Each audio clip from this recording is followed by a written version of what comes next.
వేసవి వచ్చిందంటే చాలురా బాబోయ్! ఫ్యాన్ కింద కూర్చున్నా చెమటలే ఓయ్! సూర్యుడు కోపము గ్యారంటీకే తెచ్చుకున్నాడో!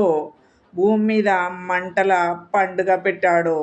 ఉదయాన్నే బయటికి అడుగు వేస్తే రోడ్డు మీద చెప్పులు అయ్యో అంటుంటే, కాకులు కూడా నీడ కోసం తిరుగుతుంటే, మనిషి మాత్రం ఆఫీస్‌కి బయలుదేరుతుంటే, మధ్యాహ్నం అయ్యిందంటే గాలి కూడా హాట్.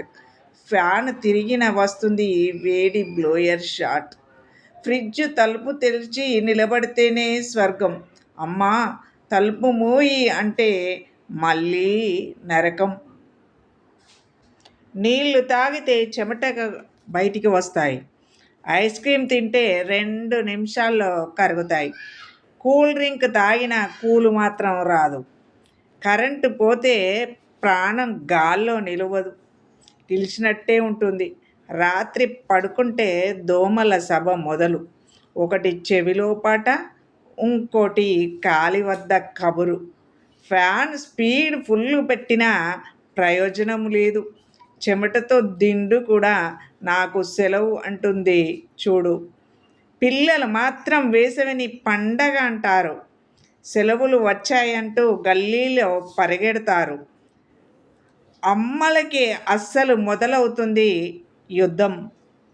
రోజు ఏం వండాలి అనేదే పెద్ద సమస్య గండం.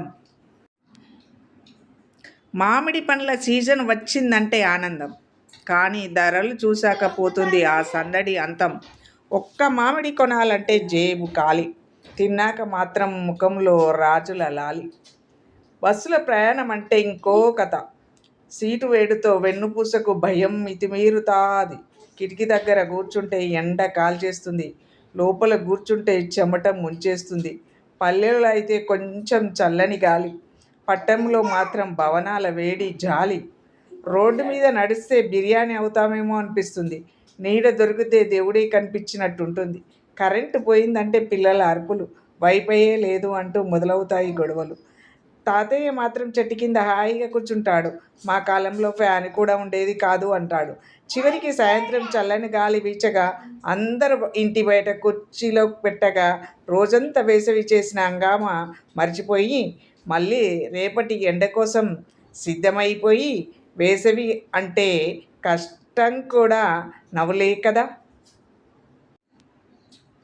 ఎండ తిప్పల్లో దాగి ఉంటాయి జ్ఞాపకాలే. చెమటలు కారినా సరే ఆనందమే.